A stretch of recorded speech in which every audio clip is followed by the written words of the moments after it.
We got Fremantle. Fremantle, bring it on. All right, come I on. don't know how I get away with getting Fremantle. You've always got Freo, and you actually don't grill them that much. So like, No. I never actually get that upset. But it's like I'm objective. Watch Watch how objective I am. Fremantle is shit. That may be fair. Got him. So, Fremantle in 2019 was actually really interesting. They were a better team than where they finished. I think they finished last year 13th position, but I felt like they were a team that could have been in the top 8. They only kind of fell out, you know, the bottom end dropped out of them in the second half of the year because they lost all of their key position stocks. Now, if you want injuries to players, you want them to be happening to midfielders, not all of your key positional players. Like, who did they have left at the end of the year? Because they had lost Lob, effectively. Lob, Hogan, Pierce, Hamling spent time out, maybe. Luke and Ryan then, went Matt out Taberner as well, didn't he? Luke Ryan did not play the final 4 games So, or 6 games. you know, or something like that. their entire key positional depth was just gone. They're decimated. This year and their preseason is very interesting. So they won both of their preseason games, but not convincingly. No. It was pretty rubbishy games, to be perfectly honest. Although they did contribute to probably the best quarter of the entire March series, which was the last quarter of the West Coast Fremantle game, which actually felt like a real game.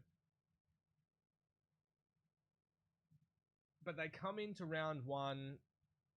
Surprisingly, I didn't know this until researching this. They effectively have almost no backline.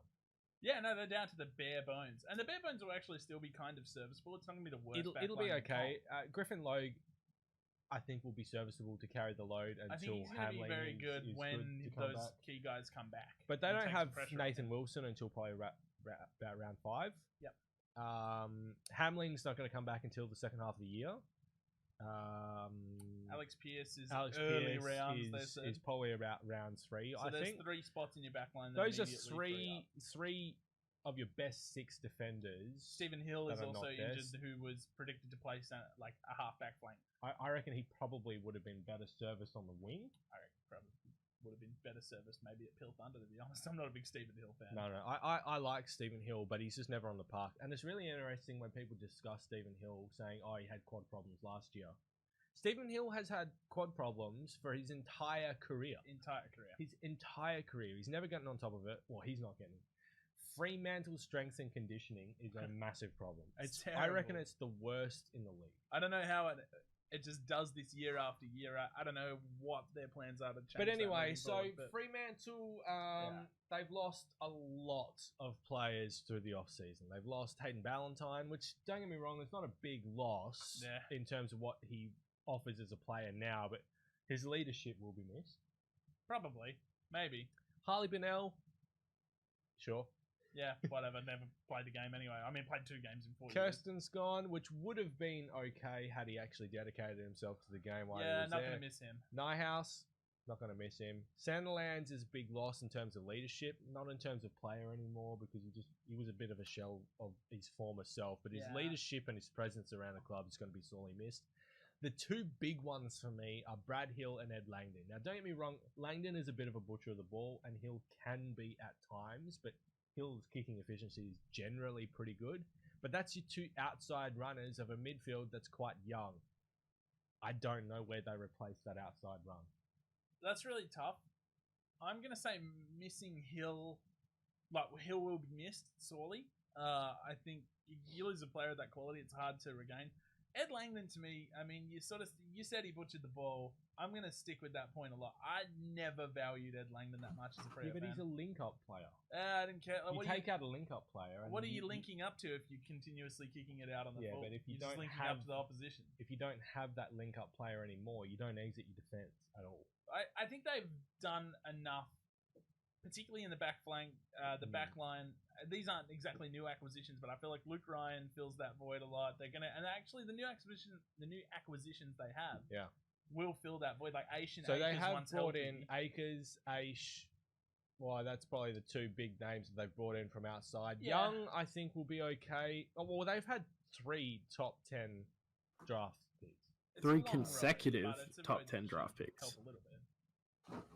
Sorry, what was that, Joel? 3 top 10 consecutive draft picks. Yeah, 7, 8, and 9. Yeah. Yeah, like the only time I've seen that happened before was in the NHL, and the team whiffed on all 2 out of 3 of them and missed a Frio's love to whip on superstar. their picks, to be fair. Yeah. Like yeah, literally with the they do. pick after They their do 3. whip on It's a lot of hilarious. picks. They do. I think they did a good job on this one, though. Like, if you looked at most draft boards I like to look at draft boards when they release the October board, not the November one. And they release the October, like Cal Toomey's October Phantom Form Guide, because it says this is exactly who finished up where after a full season of footy has been played. Yeah. And this is where they finished. Hayden Young finished 4th, and Caleb Sarong was 3rd in those rankings. So that might have been flipped. It might have been Sarong in 4th and Young in 3rd. Freo just went for talent. And I like when clubs go for talent rather than a need to fill. I look at Adelaide drafting Maxey, who may go on to be a very good player. I thought they should have drafted Hayden Young just because he was the best available player, and Adelaide should have thought talent ahead of need. Is usually what I think for most clubs. Well, if you're going through a rebuild, you'd go talent over need. That's what and my then thoughts exactly. Once you have all of the talent on the board, you go and you start coming and developing it all. You Yeah. go, now what do we need that we have the talent? Yes, I totally agree with that's how you build through the draft. I just think Freo going through, like, they're going to be a different side week to week. It's going to be really hard to judge who they are, I think. I think they're going to be, or maybe even half of the year to half the year. They might sort of pull a 2012 where they get belted at the start of the year and then they sort of catch fire because they've figured things out under a new coach. Who knows how they're going to go. I don't think they'll catch too much fire. I'm more sort of leaning towards them being...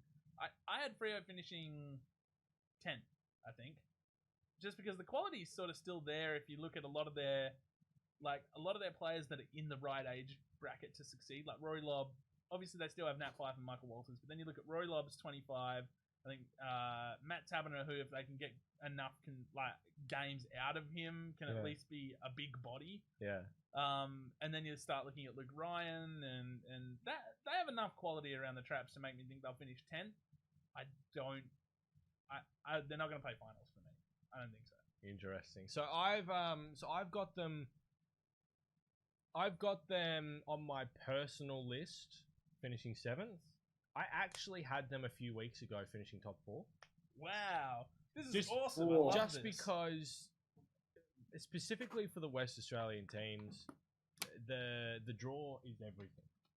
And they do have an easy draw. Yeah, they've got a ridiculously easy draw. Yeah. And that gives them enough wins, specifically at home, and then a couple of away wins to make top 4, right? Yeah. However, I came back a little bit, and I've got them finishing 7th on my personal list, but on my game-to-game, I've got them finishing the exact same in 13th, for the same reasons that you were mentioning before.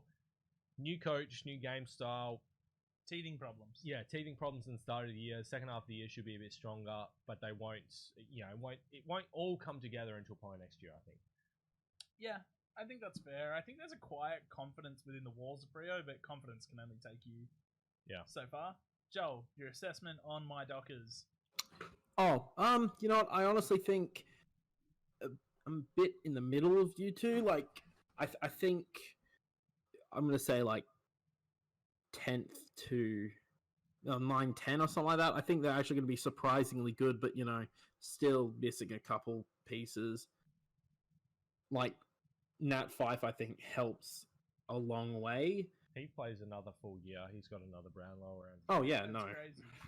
It's crazy how many votes he attracts in losses, like big losses. He can still pull 3 votes.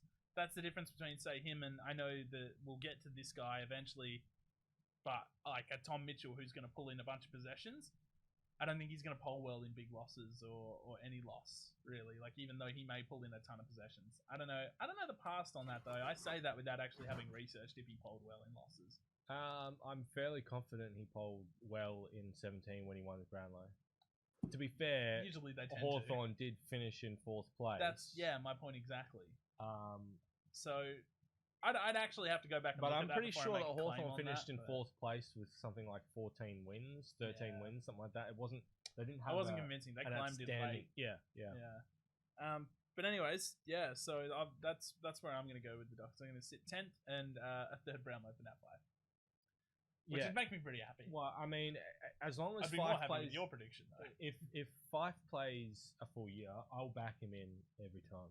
He's the best. He's the best player in the competition by such a long. Like every single year that he's played a full year since 2014, he's had a Brownlow. Now 14, he got suspended, missed 2 games, and really he probably should have had the votes if not for Pritis getting some votes in the last round that he didn't really deserve. Just so you didn't have the controversy of Fife didn't get it because he was suspended. Yeah. But every single year that he's played a full year, so 14, 15, and 19, because 16 played half a year, 17 half a year, 18 16, I think he played half like a year. 4 games, 5 games Yeah. or something.